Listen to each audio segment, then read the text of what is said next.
Welcome to Sleepy Acres Bush Bee Man. Tell you what, me and the missus, we had to go for a bit of a bigger shift last night with the ladies. I don't know, I think we were up, when did we get up? 1 o'clock, and we got home at 4 o'clock the next day. Well, actually, technically that day, so what was that, a 14-hour day? Hell, I wish I could charge myself by the hour, because I'd be worth a fortune. Today we're going to have a look at how our splits got on, because we thought we'd better have a review. Otherwise, you won't know what the hell happened.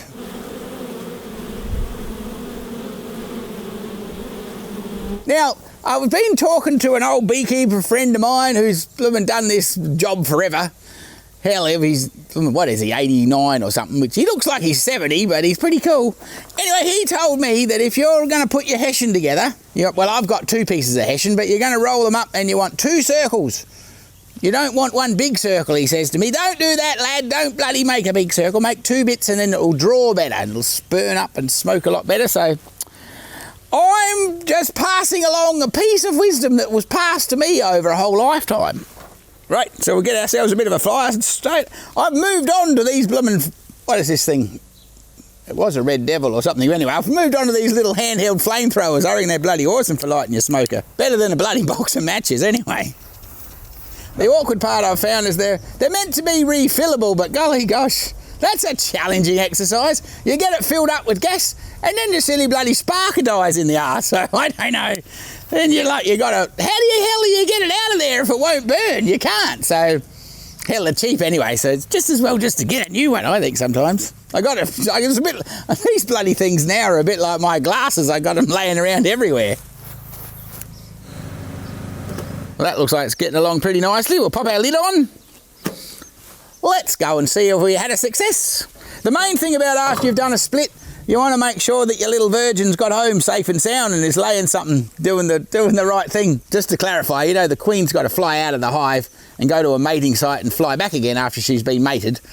Sometimes she'll get pecked off on the way home, and that's a real bum. So you want to make sure that she's made it back safe and she's laying up in your new split. Otherwise, you better get them something else to raise a queen, or give them a different queen cell or queen, or hell, buy one in the post. Whew, here we go, into the little yard in the backyard. Bloody hell, this beekeeping gig, you end up with bees all over the shop. It's crazy, isn't it? So I don't know, I think this is just the episode on from doing the split. So not very long ago, you would remember that this box was on top of this box with a divider board between them, and it had the opening here for the top box and the openings around this side for the bottom box. And so you can get all motivated and turn them back around again, but it's just as easy to go this way if you're just being simple and you're not getting too carried away doing commercial queen breeding and all the rest of the stuff that goes on. So if you're up to that stage in your life, just bear with me. If you're not to that point and you just want to raise a few queens or make your hive split, this is the easy way to go about it. So just come along for the ride.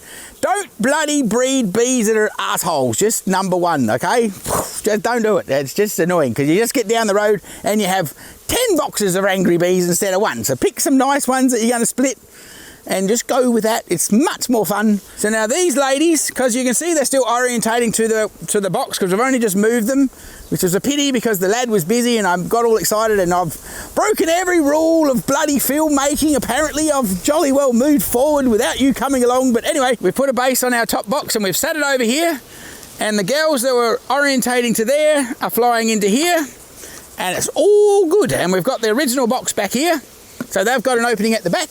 And what we need to do now, though, is to make sure our little queen has come back home and actually successfully mated and is laying. If we're really lucky, we'll find her.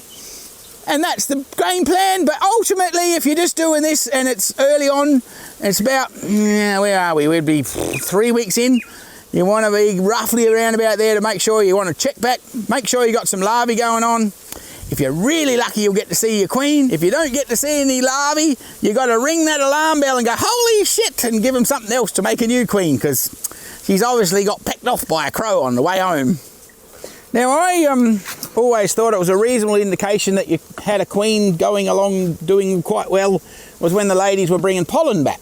I always thought when the girls were bringing pollen back in, it meant you actually had a laying queen in here, and they were bringing the pollen in to feed the young to make the bee bread that all needs to happen. But apparently, I was reading some other research and it says, no, they'll still go and get pollen regardless. It's a good indication if the bees are bringing back pollen to your hive that you've got a laying queen, but it's not a guarantee. So you've just got to go in there and have a look, because that's just the only way you're going to know. So we're going to have a bit of a look, and hopefully we've had a success. Give them a little bit more smoke on the front, and pop our lid off, and we'll puff a little bit underneath here to calm everybody down a bit. Now the other thing to remember too is you don't want a raging inferno in your bloody smoker. It's not meant to be hot smoke that you're blowing on them, okay? Because they don't like that idea. It's just meant to be a nice, you want a lot of smoke, but not a lot of heat. It's interesting when you start working your ladies at night, when you're moving them around and you got your smoker going and you see a bit of flame coming out the end, say, no, that's not on. That's a bad idea. You don't need to be pumping the crap out of it and making it raw in there. You're just nice and gentle. They look nice and relaxed, which is what you want. It's always nice when you lift the lid off and they're just all relaxed and happy, or, well, actually, I don't know that they're happy to see you as such. They just don't give a shit. And that's what you want. You just want them to get going about their life, and they don't mind. They're not all excited with their bums in the air, waving their wings at you, going, what the hell, it's a human! Get that polar bear, rip his lips off! You just want them like this, just gentle and beautiful. All those cool American beekeeping shows that I've watched up before I became a beekeeper in Oz, and they run around the bee yard and they got, I don't know, there's plenty of them just running around in a blooming pair of shorts and thongs and a hat, a normal hat without even a veil on. They don't mind not having a suit on. But I think I'm starting to realise along this journey they've actually reared some bees that are sane. Down here in Australia we have insane bees. Some of them are just like...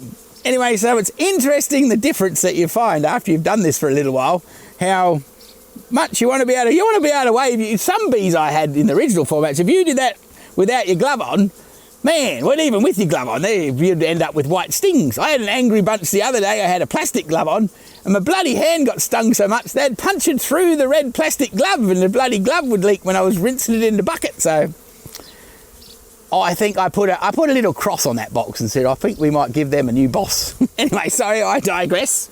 We're going to give them a little puff across the top. The easiest option I find is if you get up the top here and you just have a look down through the frames and you look what's going on. Now, normally you wouldn't take the outside frame because it's like, normally it's all stuck to the box, but it's got nothing happening yet. There's hardly anybody on here. They're just starting to build on it. I'm going to take that out the way so we can push our frames across a bit and have a bit of a review.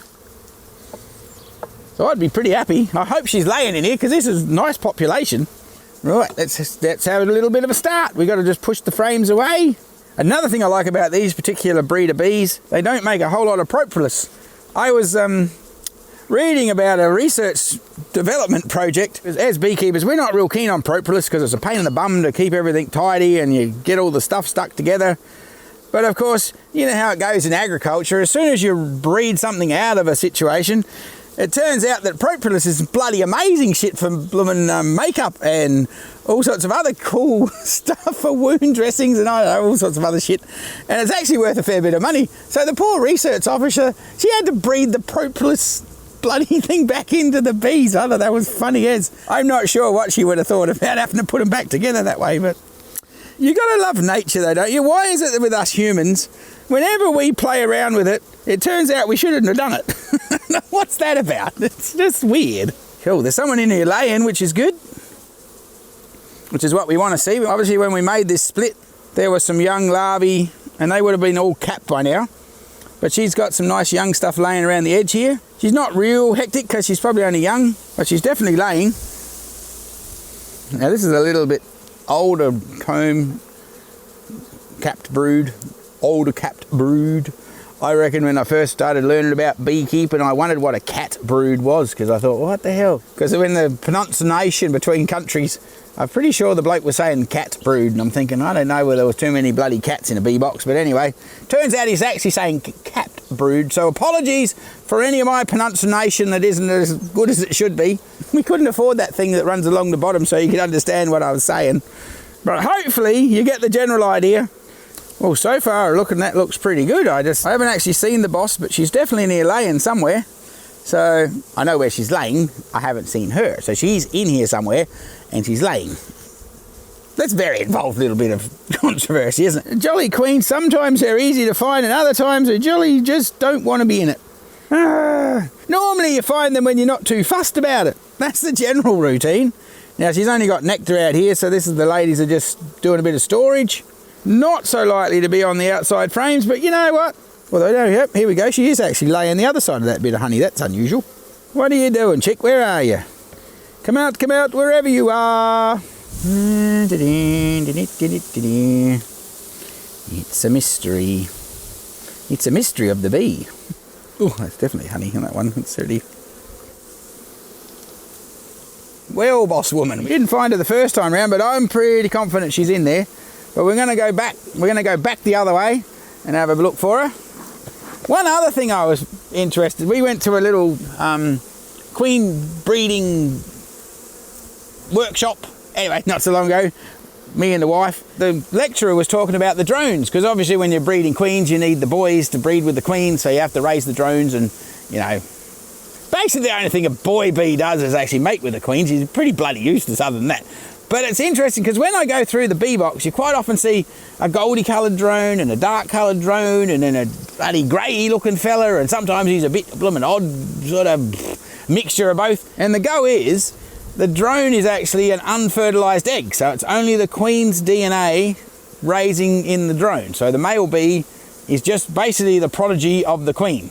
And I thought, well, how the hell can you get different coloured drones in your hive if she's only laying her own genetics? You'd think that all has to be either black, grey, gold, whatever colour that she is going to have. I mean, you wouldn't have mixed up ones. But the interesting thing is that when the drones fly out and fly back, the bees aren't too fussed if a drone turns up at the wrong house. They just let him in and give him a feed. If they got some food, they give him a feed. So, you know, bloody nothing really changes, does it? Here's the drone, he's flying back home and he's going, you know, I'm sick to death of those bloody lamb chops. I'm going to nip next door and have some chicken. So he pops in the next box and nobody seems to care. So I didn't actually know that that's how that goes on, because bees don't like going into other boxes, but apparently boy bees are allowed. Who would have thought, being that they're bloody useless? We'll smoke a little bit in the front, see if we can chase her up onto the frames. Why is it you can never find her when you want to show somebody off? She's hiding in a little cupboard going, I'm not going to come out for you, bush bee man. Can I just wait a minute while I get my face on? If you're in the early stages and you're only young and your girlfriend says, just wait a minute, I've got to put your face on. Just wait a minute, I've got to go and put my face on. Don't make the stupid joke along the lines that goes, oh, I can see you've already got a face. Just run with it. Just shut up and go, it's all good, darling. We're not in that big a hurry. It's usually a bad option. Come on, where are you, chickie babe? Show yourself, you can do it. She saw me come. Well, actually, you know what? She saw the cameraman coming. She knew you were coming, so she's going to hide. So, come on, just cooperate. It's a long way to Tipperary. It's a long way to go. I'm not sure where Tipperary is, but it's a long way away, apparently, according to the song. They're starting to get a little bit upset now. I don't think they like us being in here. Okay, it's all right, chicks. It's okay. All the workers are coming back from their flippin' foraging flight, and they're going, what's going on? We've got honey to deliver. What are these bloody polar bears doing in our house? Here we go. I was talking to the queen dude the other day, and he reckons when you find your queen and she's running along the frame and she wants to run up, because they'll run around the other side into the shade, just put your finger in front of her face and she'll go whoo and run back the other way. I'd never thought of doing that, because normally she'll run over the edge and then you got to go back around this way and then she runs back the other way. He reckons just tell her who's boss, and I guess that works. It's interesting, isn't it? The more you go along this journey, the more you learn. It's quite amazing. Of course, now after you've found the boss and she's on the particular frame you're putting back in your box, just pay particular attention not to get crazy. The last thing you want to do is crash her. So you just be very gentle at this point. We'll pop our little bit of extra frame over here on the side wall. She was on the frame next to this frame, so when you pop that frame in, you just be extra gentle too. And if you're in a really full box and it's all blooming got like protruding honey and all the rest of it, just actually what I normally do then, if I've got the frame that the queen's on and I think, oh, that's going to be a bit messy to squish the next one next to it, just make a bit more room, put the messy honey frame down, push the frames across and then slide a different frame next to where the queen is. You don't want to be making a big sticky mess, because that's just not helpful for them or you or anybody. Anyway, there you have it. That's a walk-away split. This has been a success. We've got a laying queen. We've got our original hive, and so ta-da! Now we've got 2 instead of 1, and they're a nice genetic strain. I reckon if I could reach, I'd give myself a pat on the back.